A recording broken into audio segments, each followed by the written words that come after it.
Welcome to Church is Canceled. I'm your co-host, Justin Bieber, and today I'm joined, as always, by my trusty, faithful, and quite handsome co-host. Wasn't me. Stop. Wasn't me. Shorty I, caught me with a red-handed buzz on a bathroom door. Hey, why do you you had St. Peter behind you and now you have a B? Why? What does the B stand for? Bisexual? No. Nope. Belieber? My name's Brett. Okay. Brett. So that's Fair why enough. that's there. I see that you, wasn't me, Danny, Yes. have the flag of the great nation of Texas behind you. Is that correct? Chile. It's Chile.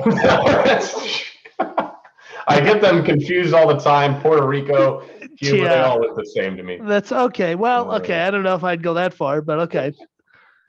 Yeah. The Puerto Ricans are all just cursing at us right now in this episode. They're always cursing at us. Yeah, exactly. I thought you were in Romania still, though. Are you? You're in Chile now, or where? I am. No, I am. I'm in an undisclosed location. I have left Bucharest. It appears my business associates will be spending a significant amount of time away. So there's no point for me to be there. There's not anything to salvage of our business, it looks like. So, hey, I think when you ask what color is your Bugatti, sometimes you get an answer from the sky. So. I have no idea what that means, but okay. Well, why don't we do the show? Why don't we do the show? Let's do the show. I've got it. Let's kick it off. I think last week we interviewed our first guest ever. I think it went really well. You managed to not get in any confrontations that were too bad. So this, I thought it's as good as that interview could have gone. I mostly just did this. That's good. Went really well. Yeah. But we skipped our Christian cliche of the week. Correct. So I want to open with a Christian cliche of the week. And my Christian cliche for this week is the Holy Spirit has been convicting me. Okay. I was convicted. So if you haven't been in Christian circles very long, you'll hear Christians say this. They're usually the more Pentecostal, charismatic ones. Yeah. They're convicted all the fucking time, Danny. They are. It's like they're sitting in a court of law 24/7. It's like they're El Chapo. Crime after crime after crime. They're being indicted. Yeah. They're just, the Holy Spirit is convicting them. So that's. Yes. The Holy Spirit is a prosecutor just leveling charges all day. So that's the Christian cliche of the week. I'd like to get away from this Holy Spirit that is just always accusing and arresting us. Yeah, but, listen, we're going to start diverging here shortly because I have decided after the course of doing 10 episodes of this show, we're on episode 12 here. Episode 11 is like the Japanese economy's lost decade. It never existed. Like, it's just gone to me. But I'm returning to, like the great comedian Tim Dillon, who once said, I started out in comedy because I was just doing Percocet and selling subprime mortgages in Long Island. And he said, one day I will return to that fate. And I've returned to megachurch. And so it's an event every week. We're going to start disagreeing on a bunch of stuff here because I got to keep my people happy. We probably are. Danny's just reverted to pure just hating fundamentalism, and I found out advocates for a wrathful God. Okay. While I am barely hanging on to actually just off of the bandwagon altogether of Christianity now, I might say. So this is going to be more interesting going forward. Why? Don't say that. It breaks my heart. No, it shouldn't break your heart. Well, it's good. I'm feeling something, so that's new. You don't feel anything. Don't lie. Okay, but this week, who are we talking about? This week we're talking about Hillsong.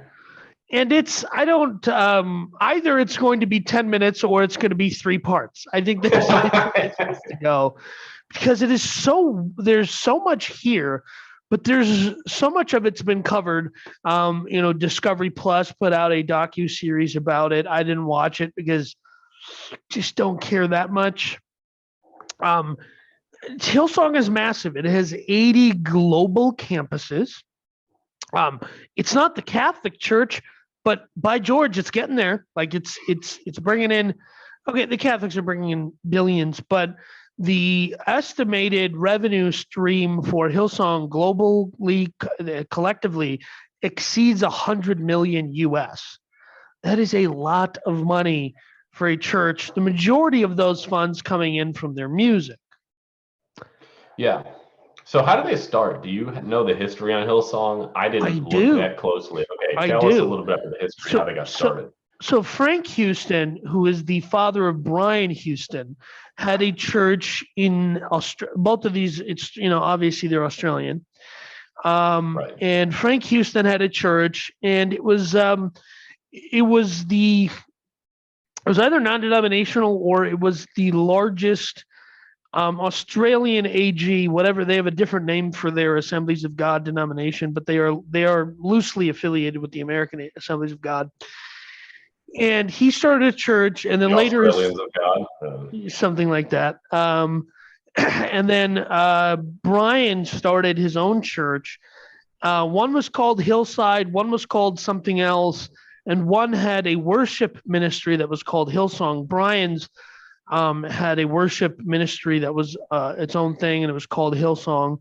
And at some point, Hillsong, the worship ministry, got so large in the 90s. And when Frank got old, the old man got too old, Brian took over both churches, merged them. This is my favorite part, rebranded the whole thing Hillsong Church, because Hillsong at that point had become such a large brand that it consumed their music, consumed everything else. And Brian took over the dad's church, and he had his church, combined everything into one thing. Really, before multi-site was a phenomenon, they were doing it first. Hillsong. I didn't know they were a church. I think when I got really started in the AG, Right. Anytime I heard someone talk about Hillsong, I just thought there's this worship band from Australia called Hillsong. Right. And everybody's on their dick all the time. That's all I knew. Right. I think that turn of phrase might be a little too on the nose here. Yeah. So like the old man started so the Christian Life Centers, what they were called, Hills Christian Life Center, and the Australian Christian Churches, which is the Australian branch of the Assemblies of God.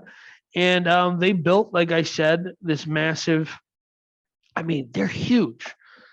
I remember one of my friends was like, yeah, he's from South Africa and he was visiting there, and he's like, yeah, we went to Hillsong. I was like, aren't they in Australia? He's like, no, they're everywhere. Hillsong is like the CIA. They're everywhere. They were bringing one to Austin, Texas back when you and I were both living there. They were. Didn't work out. I wouldn't be surprised though. So Hillsong, like a lot of other massive mega churches, does this thing where they find a church that it's the exact same strategy Coca-Cola and Pepsi employ when it comes to a new beverage, right? They let a startup founder go out there, start a beverage, get the shelf space, do everything, and then when it's selling 100 million, they just turn around and buy it for for a few $1 billion. That's precisely what happens here, except I don't know how the math works.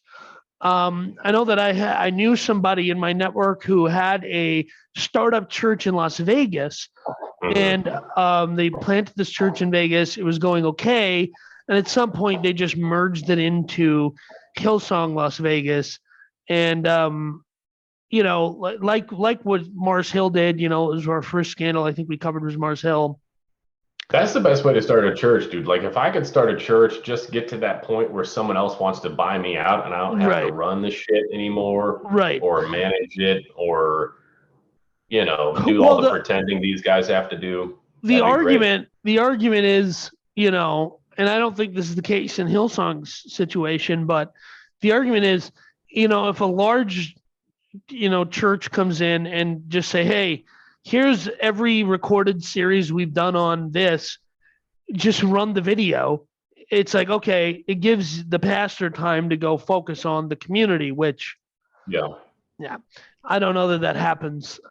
So the scandal here, and there are many scandals, so is that this whole operation is scandal laden.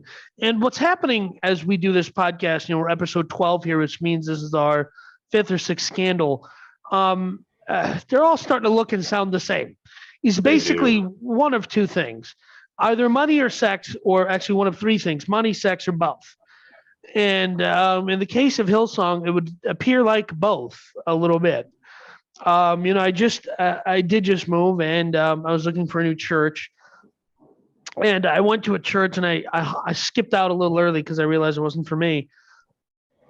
And actually, you and the pastor. They actually preach the gospel? No. It was in an old movie theater, and it was just, I don't know, it just felt weird. Everyone on staff there went to your university. So, yeah, you told me about this. Yeah, so I decided to leave a little early, and as I'm leaving, there's just two security guards standing next to a door. I'm like, all right, bye guys, or whatever. I waved at them. The pastor comes out, and I realize, oh my goodness, this guy wants so little to do with his congregation that he has security guards meet him. As soon as he's done, he gets off stage, and he's ushered very quickly to his lifted truck, and he's out. Like, what? So that part of the reason I bring that up is part of the scandal here at Hillsong is it's not just the big scandals. It's not just Frank Houston assaulting many children. It would appear that his assault might be Cosby levels of prolific, which is not. I mean, it's such a bummer. How many victims did they actually identify? How many children did he actually? Something like 10. I think it's something like that. Yeah, he's in the double digits, and they're saying there's so many more. The article I saw, only one of them, like they only referenced one of those victims, but right, and so Frank Houston, the founder's father, was a prolific. Frank Houston did not found Hillsong, right? You go back to the history. He had a different church. It got rebranded to Hillsong. It was eventually involved in some way, shape, or form. Correct. And then we find out after he dies, right? Like Ravi Zacharias, that he was a pedophile and had touched a lot of children. And it would appear it was mostly boys, but also girls. The thing about that is that Brian Houston knew. He did not. The son knew. The guy who created what Hillsong is now. And in my notes, I have this. This is a first ever on Churches Canceled. I'm going to read a Bible verse. Wow. Nothing is covered up that will not be revealed, or hidden that will not be known. Therefore, whatever you have said in the dark shall be heard in the light, and whatever you have whispered in private rooms shall be proclaimed on the housetops. That is Luke 12:2. Now, the reason I have to quote the Bible here is the Bible is the basis for all Christian church. Is that an agreement? Are we in agreement there? I can agree with you on that. Okay. It's in there. You can hide it as much as you want, but eventually your father's deathbed confession of abusing dozens of children will be proclaimed from the housetops. And you said this before. You've quoted this verse in one or two other episodes. Yeah. It is, to me, the silliest part of the reason I try to be as authentic as possible within certain limits, but as authentic as possible, which sometimes to church people comes off as not being sanctified. The reason I exist that way is so that when all of my secrets that I have said and whispered in private rooms are proclaimed on the housetops, nobody goes, I can't believe it. He was such a nice guy. He was so normal. Everyone's going to be like, yeah, sounds about right. Like, why is anybody surprised that he laundered a bunch of money for two half British, half American brothers who were accused of trafficking or something? Why is anyone surprised that this is what happened? Nobody's going to be surprised, Dr. Bombay. Nobody at all. Yeah, but so that kicks off what is a scandal-laden church. And Hillsong goes from scandal to scandal. And so he goes to court for that first, right? Brian is tried before some court in Australia Crown Court, probably. But it's still pending. Yeah, it's still pending. Okay. Yeah. Because I want to pause there. I think the deal is that he's a pastor. Brian is the son of the pedophile. Correct. And when you're a pastor, much like what I gathered was in the law in Australia is much like the law in the U.S. If you're a pastor, teacher, counselor, whatever, you're in mandatory reporter. You're a mandatory reporter. So if you know about abuse happening, you have to, the law says, report it to law enforcement or you can be held liable. So that is what he's being tried for, is they're saying, well, you knew abuse was happening, you didn't report it. Fair, totally fair. Right. It's entirely fair. Now, on a realistic level, how many of us would report our own father for something like this? This is a serious crime. This is a messed up crime. Very messed up. Maybe he has a really good relationship with his father. Right. His father maybe always loved him really well, never touched him. Correct. He never saw any of the abuse. Maybe just dad mentioned it or something like that. Right. I'm trying to paint a picture. I have no idea really what was going on. Right. And of course, I would side with the people that say you should report this, but let's be realistic and say there's some things here that may make it tough for any human being to be like, yeah, I'm gonna report on my dad so he goes to prison for the rest of his life. Right. What do you think? Well, am I like a monster for thinking that, or I think it may be tough?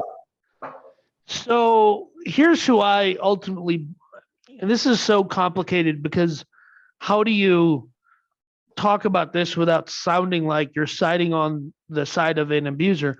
But yeah, and we're not doing that. Of course not. But if I'm Frank Houston, I'm writing this in my last will and testament, and I'm waiting because he tells Brian this in 99, he doesn't die for 5 more years.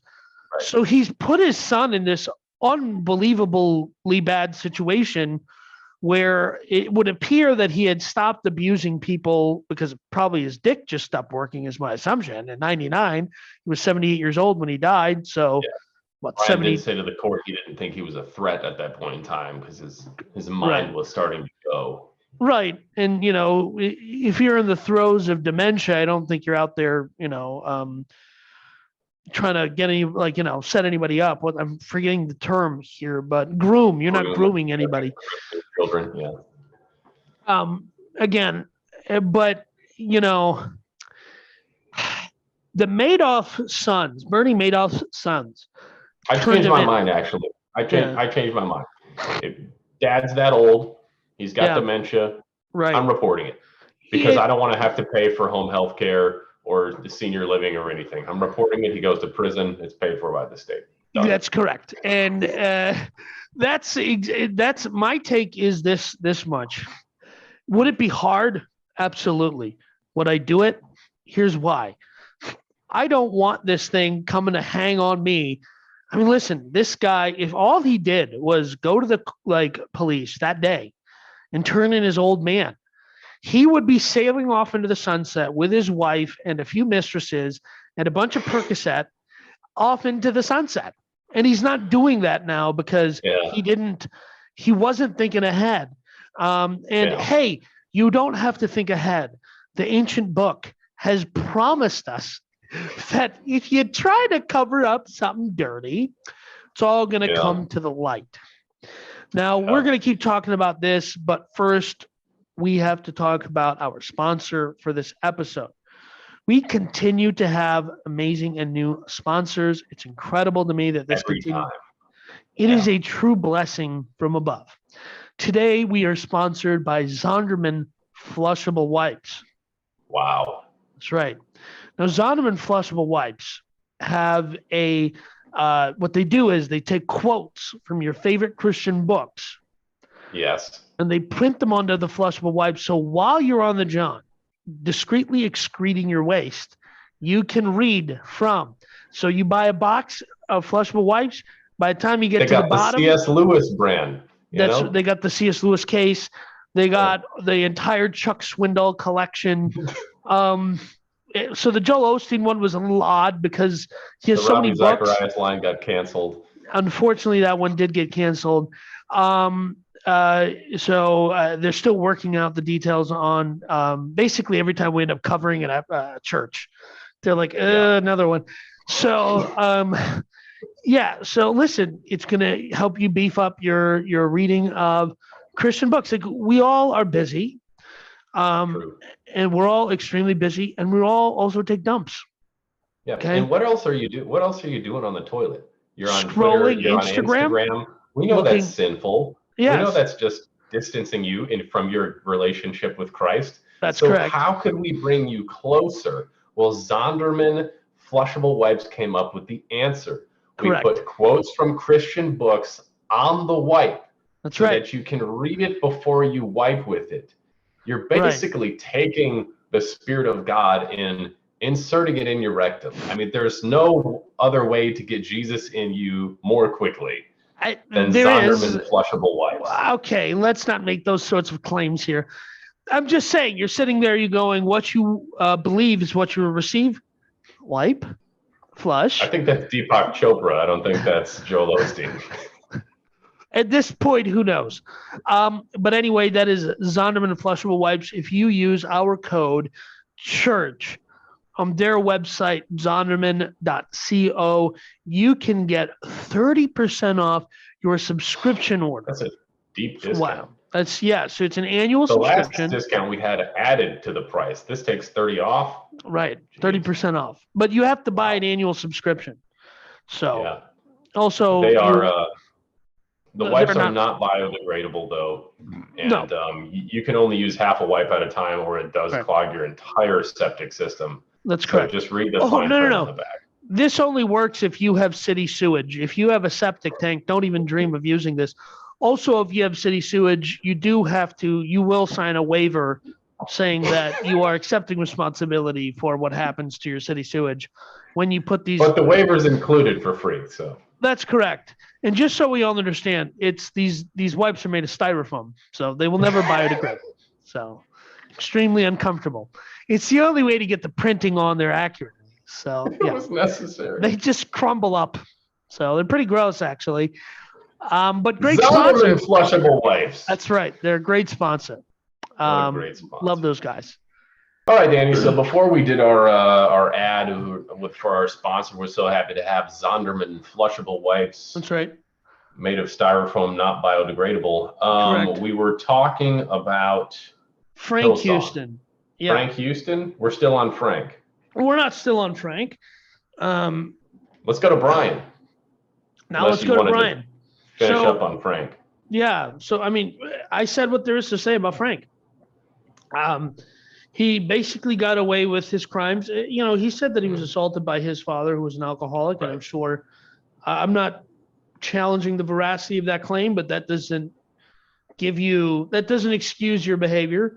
And also just dumping your freaking trauma on your son, who's now running this massive organization, feels like good for you for not assaulting your own kid, I guess. Credit where credit's due, I guess. But then you just dump this on his doorstep as like a way to alleviate your guilt on your way out the door. Yeah, unfair. And then he's forced to hold on to the secret for years or report dad and send him to prison, which we agree would be difficult, but we agree would be the right thing to do. Yeah. So That's all there really is to say about Frank, I guess. that is all there is to say about Frank. What about So Brian? so Brian continues to grow this enterprise, this church, this huge thing.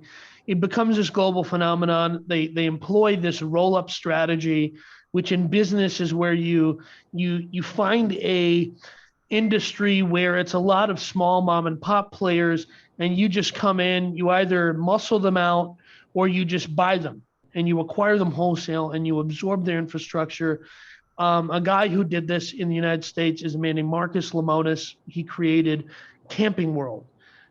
He acquired so many different RV retailers, realizing that, hey, RVs are anyway. It doesn't matter. The point is, it's an incredible strategy, and it worked. He built this massive entity, this huge church, and for many years, other than this particular scandal, uh, they go drama free. I mean, there's at one point where he attempts to give one of the victims $10,000, or he initially was going to give them. They did. Yeah, they were going to give him He said 2,000. they did. Okay. And I don't know But if he this said was they paid them through an attorney so that it would all be official and not look like a cover-up. He said it okay, was a feeble attempt to right his father's wrong. right? And But the victim actually complained that they were never paid initially, and do then you somehow got paid later. do you remember that movie War Dogs? I actually Yes. interviewed the guy who wrote it, and somewhere in there, they're doing something illegal and is borderline illegal, I should say. And the guy just doesn't pay off the people who are helping him do something slightly illegal, so they just report him to the U.S. government. Like they were making you're making all this money, just pay off the guys $10,000. But if I'm correct, there's a voicemail of Brian Houston talking to this victim and saying, "I'm sorry you didn't get paid. We're going to get you paid, but I just want you to know you seduced my father." Now, let me just go on out Oh, on a really? I limb didn't here. even read that. Yeah, I'm like 97% sure there's a voicemail of him saying that. I'm just going to go out on a limb here and say a boy is not out there seducing a grown man. That is No. not something that happens. No. Maybe it does now with TikTok, okay, but I don't think that's a thing. Seduction implies intent. Yeah, Seduction implies intent, and I'm not sure that young children can have can such an apply intent. that intention to that type of interaction. Let's put it Yeah, that way. so that's gross. However, this church is plagued with situations where people get abused within the context of Hillsong, whether that's by a pastor or someone who else is there, and they have this history of just not doing good with how that works. Now, there is this theme throughout the church in the West in general where it is like we want to redeem these figures within our church context, and we want to redeem them, and we want to say, hey, listen, they're all good, they're back in the ministry. And my thing is, hey, listen, there is 150,000 guys who want to do the job. Why aren't we cycling some of these out? Like, okay, so this guy assaulted somebody and his dad works in HR at the church, fire him, like get rid of him. That's one case where there was a guy at Hillsong in Australia who assaulted a student at Hillsong University, and his father worked in HR at Hillsong. So he went to the court and admitted, took responsibility and said, yes, I did what this person said. Yeah. And instead of Hillsong firing him, they promoted him. Wow. And they said, and Brian Houston, again in a recording, said, we're not dealing with a serial assaulter. He was too drunk and he did something he shouldn't have. And I'm all about forgiving, and I'm all about not going overboard when someone says, like, because I know of situations where church will be like, oh my goodness, this young man told me that he has feelings in his no region for me. And he saw my long hair and he thinks I'm beautiful. Kick him out of the church. He's a scumbag, assaulter. Like I know of those situations where the church goes, Like a guy just has a normal feeling, or, and this is where young men learn pretty quickly, like, unless your feeling is an entirely feminine expression of spirituality, don't ever talk about it. Just don't tell anyone at church that you have any feelings about anything. Yeah, safe.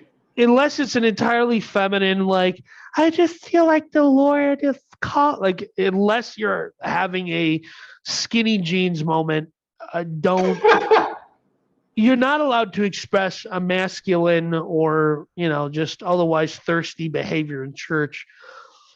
Speaking of thirsty, Brian is accused. So Brian does not. He's fired from No, Hillsong. he left. He left. Not because of what his father did, right? But because he's later accused of sexually inappropriate behavior, and he and his wife decided that after these accusations, it would be untenable for him to remain in the position he was. It's unclear to me, based on what I read in the article, what his sexually inappropriate behavior was. It said that he spent over 40 minutes in some other woman from the church's hotel room. Okay. And that he was drunk and on prescription medication. Now, she never said that he assaulted her. Right. And he said he didn't recall having sex with her, which means he was just probably blackout fucked up, this guy. Which makes me like him a lot more. Like, so, maybe he like whipped it out and he did the helicopter in front of her or something. Right. Who knows? Right. He doesn't remember. Maybe he didn't put it in. She didn't accuse him of that. So, but some shit went down in this hotel room. And there's 2 women who have said that he was inappropriate with them. And he, on both occasions, says, hey, I was mixing alcohol with perks. Or yeah, I mean, when I'm 6, 7 drinks deep in a couple Percocets, it's anybody's game. Right. I'm familiar with what happens, actually. I recall a South by St. Patrick's Day in 2016, which I can never, the details of which I will never share. But so he gets blamed for being a horn dog because he took a couple of Ambien and had a couple of Fosters. It's Australia. They like to party. That's why I like those people. Okay. Doesn't Ambien make you fall asleep? Like, that story doesn't even add up. But when you mix it with booze, that's like, remember Rosie O'Donnell had that scandal, like, where she's like, well, I'd taken some Ambien and I called somebody a gorilla who turned out to be black and I thought they were Jewish or something. I don't know. Sounds like an excuse. Well, I mean, I've used the Learn to hold your drugs and liquor, okay? Like the rest of us. We're all responsible addicts here. Clean your shit up. Hold on. That's not, again, I just want to be clear here. Luke 12:2. Let's not start throwing people under the bus for things that we've clearly done. All right. But he gets accused of that. And so at that point, he had already stepped down as, I think, the global pastor. What a title, Lee. And I'm starting to say that, maybe you guys just convert yourselves into a denomination and these churches start operating independently. Maybe that's a better, fit. Now, they're not down. What's that? The stepping down was a kind of a part of the scandal, right? Because they step down and they start selling their shit. Like, they want to sell their house. Well, so there was already a scandal about one of their houses because the church bought them a $1 million+ home on Bondi Beach, which is like, I guess they're like Laguna Beach, maybe, for an accurate, I don't know what would be an accurate analogous, whatever, to analog to Bondi Beach. But from what I gather, it was a scandal that they had used church funds to buy a $1.15 million. So they sell that one. And now they're doing and here's what always blows me away. They're selling their clothes. They're selling their stuff. Hey, you got all this money and you weren't keeping any of it? Again, there is an entire story in the Bible about how a dry season is coming. So in your house, stored up all the goodies. So, my guy, you weren't buying up real estate with all this money? Like, what were you doing? Well, they had like people were pissed off because his wife was selling like she had like a jacket, it's like $900, a $500 pair of shoes, and all. And Right. everyone's getting pissed off. It's like, look, listen, if you don't like it, stop tithing. Okay, No, actually, I stop giving disagree them with your you. money. If you don't like it, don't go to their church. Like, I won't go to a church if I don't feel like I could tithe at a church. I don't go there. The church that we helped plant, I didn't tithe to them the whole time. And at one point, the pastor made a comment like, "You must not be bringing in any money because you're not tithing." And I was just like, "It's something like that." I Well, let's talk about tithing for a second. With the biblical precedent, there's only a couple verses in the Bible. You know, there's one in like Malachi okay, about the storehouses that's really contextualized and difficult to understand, that every pastor throws out there and is like, see, God says, test me on this. He doesn't say to test me on anything else, but he says, test me on this. right, So you better tithe, or because God wouldn't say that if he didn't want you to. right, But when we look at the example of I don't know, ministers in the New Testament, it's a little bit more vague than that. Like Paul, the Apostle Paul, right, had a job. Right now, he received some sort of benefit. It sounds like in some of his letters, he references later, they gave more than you. They were more generous than you were. right. But it doesn't appear to be. I don't know if it's money or I, not. You know, they're provided with a place to stay. Think about Jesus. You know, he wasn't asking for money. And it sounds like people kind of took him in and fed him and stuff. It's more of a. It seems more of material food, more of a sharing in that right, time, not of a just you got to give 10% of your income right, or and more. I've been in a lot of churches that say 10% is not enough. You're doing the bare minimum if you're at 10%. You need to give more than 10%. And I just want to encourage everyone who's hearing that to just stop tithing altogether. well, okay. I think that's fine. I'm not challenging what you're saying biblically. Here's what I am saying. I don't believe that generosity is bad. And I don't believe that if you give something in a generous spirit to a church and they use it in a way that you find to be um, inappropriate, untenable, you don't like how they used it, don't go there. I don't think it's a bad principle. I just think when you apply it in a religious sense where you're doing it out of obligation, it's entirely wrong. And Agreed. yeah, and so I would say this much. Despite whatever you just described, and maybe I agree with you, I probably agree with you more than I disagree with you. I still do it because I feel like it doesn't hurt me. It's not the it's right. And if I When I believe and if I believe when in the I've church, done it, when yeah, I've done it because the church I'm in is a community that is providing something beneficial to my life.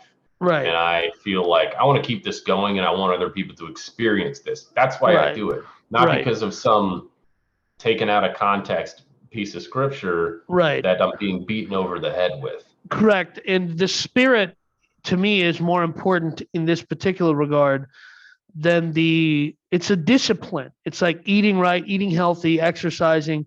It's a discipline that's good for your finances, I think. Um, Nonetheless, the How is point is, forfeiting another 10% good for my finances? Here's the other thing. Churches say this all the time. We've got to respect the government authorities. We've went over this one before. I don't do that Because they're though. they're put in place by God, right?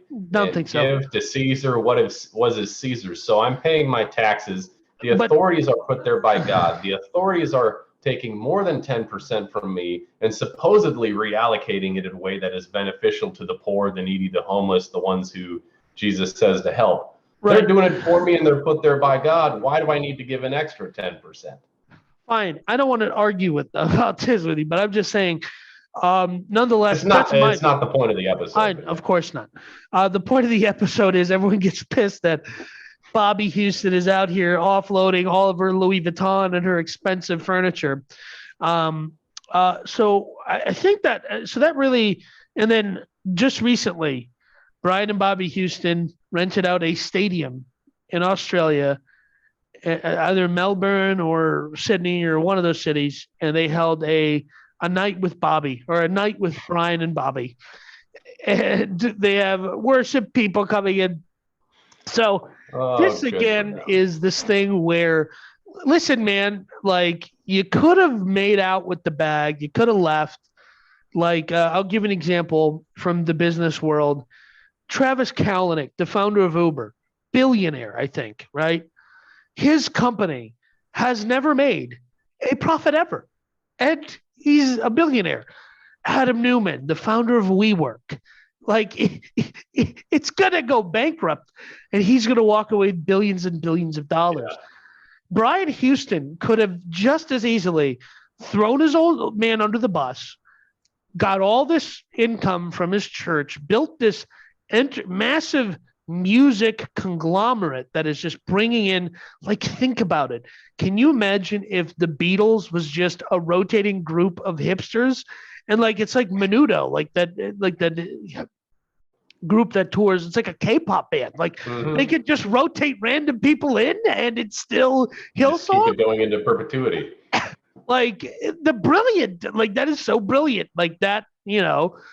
And he filled what I would say is a legitimate like need that the global church had, which was we needed better music, and he figured out that if I just put the right people in place, we can have. But now everything sounds like Hillsong. Correct. So we got better music, and now everything sounds like that garbage, and nobody likes that anymore. We need new innovations in the music sector. Who's coming next, Danny? That I don't know. They all sound the same to me. But the point is, look at, like, he created something that created a sound that permeated the market. Like, everything sounds like Hillsong now. Incredible. It's incredible that exists. And then we come to the fun part, if you ask me, of the Hillsong scandal. What's the fun part? The fun part is Carl Lentz. Yes.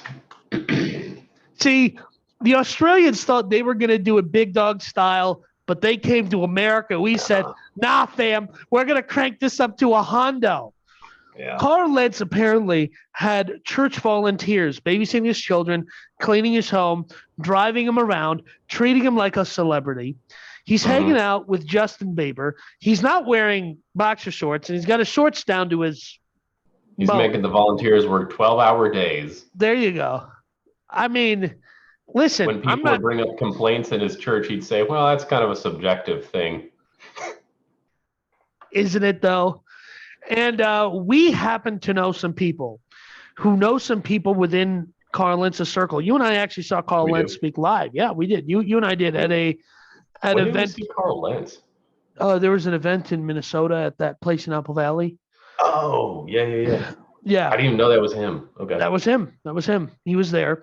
And we also saw Chad Beach. So we're already, like, we're a little ahead. I hate myself. Don't do that. We all live and learn. I got something out of meeting both of those, or seeing both of those guys live. But the rumor is longer T-shirts that go down to my knees. Yeah, well, skinny jeans and the long T-shirt, and that was the vibe, with a bomber jacket on top, and like $15,000 sneakers. Preachers with sneakers is a whole Instagram because of these guys. And then he cheats on his wife, and it turns out he's a prolific cheater.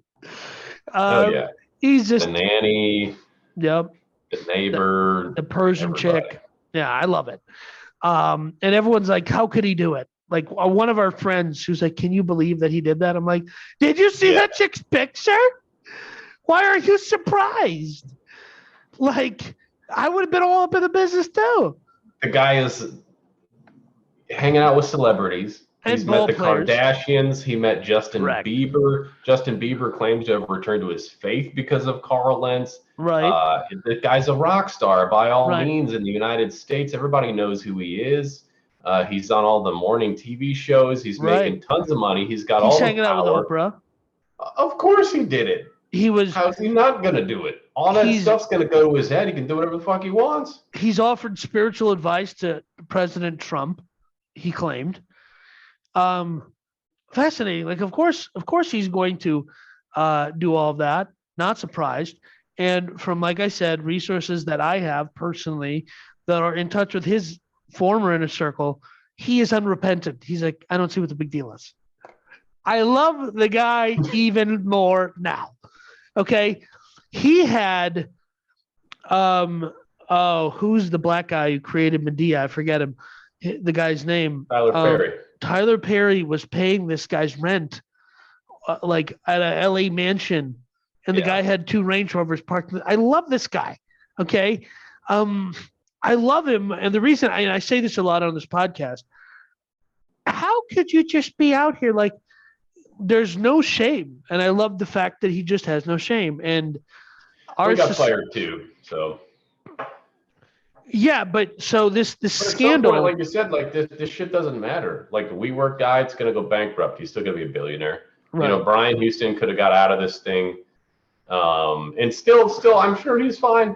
I'm sure he's still a millionaire. I'm sure Carl Lentz is still fine. You know, these guys are all doing fine financially. Carl Lentz is probably not doing as well financially as Brian Houston is. But, you know, he owned a couple $1 million homes. He did have to sell them in the middle of the pandy. I know. And then, you know, but I'm just saying, like, he tried to get a TV show made by MTV, I think, which was unfortunate, just poor timing. Like, he's a total TLC character, not really an MTV guy, but I'm just saying. Yeah, I agree. But, you know, this church is a scandal. Like, we can't really point to one scandal because it's just a never-ending rolling set of scandals. And the thing is, it's just too big. It's just too big to fail at this point. They all are. And in the notes, you said, you know, they had the celebrity problem. But Danny, what's wrong with celebrities going to your church? Celebrities need Jesus too, don't they? They do, and they had people like some of the Jenner girls, the 2 Jenner girls. Pratt. Yep. Justin Bieber, correct. Selena Gomez, while she was together with Justin Bieber. But also, Carl Lentz may have provided relationship counseling. We're not sure. Right. So, I mean, maybe he's the reason they broke up. So, I mean, that's a real scandal. I don't know, but you know, both Bieber and Selena, when they were performing in various. One was at Coachella. I forget what the other one was. They both stopped the crowd in the middle of their set to sing Hillsong worship music. I think that's incredible. Like, sure, but yeah, but the when I refer to the quote unquote celebrity problem, it wasn't that the celebrities were attending the church because God forbid they do that. I mean, they should. Where else should they be, right? If they're not there, they're going to be at some pizza joint doing God knows what with who knows what on a airplane with a guy who absolutely did not end his own existence on this planet. But the problem was that they treated these people like they were otherworldly. They weren't just treated like normal people. Now, I get the whole, like, hey, you have a guy like Chris Pratt who is this mega celebrity. I get, like, okay, like, give him a box, you know, like at a stadium, so he can just come in and go without having to deal with a bunch of people asking him questions. But from what I can gather, the people who attended Hillsong LA were pretty chill. Like, they were not getting in anybody's face. But I think the celebrity problem was that Carl Lentz saw that these celebrities had all of this staff, and so he decided to get all of this staff by amassing volunteers. So that's maybe where the celebrity problem comes in. But okay. I think that the other thing too is some people make the accusation that the church got focused on recruiting celebrities. And a lot of the accusations leveled at the church is that the church as a whole did more to protect the brand. There's the title of our episode. They were more worried about protecting Hillsong's brand than being a church. Sure. Yeah. And there's another phrase in AG circles, servant leadership. It has its formal definition and then it has its informal application. And from what I've experienced, the informal application is if the pastor asks you to do something, do it like you're serving Jesus. And yes. Is that incorrect in your understanding? You're the AG guy here. No, that's correct. Okay. So it creates this situation where the pastor is asking you, can you please go to my house clean up my dog's doo-doo. And you go, but is this really for Jesus? Am I picking up dog scraps for Jesus? Yeah, And I'm if going to you ever say, hear that you need to be a servant leader, you should just run the other way. yeah, I currently serve as a leader for a Latina students ministry at a all women's school. Sounds legitimate. Entirely legitimate. And I'm helping some of the girls get papers and so forth. The DACA recipients. So, but I'm just saying that, in that situation, I feel good about my work. But if someone's like, like you should go and stack chairs for Jesus, like, okay, if you love your church and you just want to go stack, get the chairs set up, I'm down with that. But when we contextualize it and say, the pastor's asking you to mow his lawn. Now, if you're like one of those, I know people who are like, they were pumped to go mow their pastor's lawn, but it's like your pastor couldn't mow his own lawn because he was busy golfing on the church's dime in a different state because he was having a pastor's retreat. Yeah, that's different. And then the particular story I'm actually quoting from, I know somebody who left their staff because they were like, I think the pastor's use of private jets is a little excessive. So I have no problem with people having money. I have no problem with Christians having money. Yes. I have no problem with artists like NF or whomever or Lecrae saying, I'm a Christian person making music, making art targeted at Christian people because we are consumers at the end of the day. Why shouldn't we consume things that reflect our values? Why shouldn't we? I have no problem with that. I have no problem with people starting clothing lines. But when your church is starting a clothing line, I'm a little like, okay, you guys have merch? It's a little much for my personal, thing. I was leaving my church. I go on Saturday nights, and I was behind somebody in a very nice lifted Lexus GX 460, and they had the church's logo sticker in the back, and I was like, of course, yeah. Stop this, please. And the logo isn't a cross, so. At some point, it just seems like there's a theme with all these churches. Correct. They get so big, and like the bigger they are, the harder they fall. We've heard, and it just seems like anytime a church gets so big, it doesn't matter what the intentions were when they set out, or even how holy of a person this person was to begin with, or what they accomplished along the way. There's a moral failing.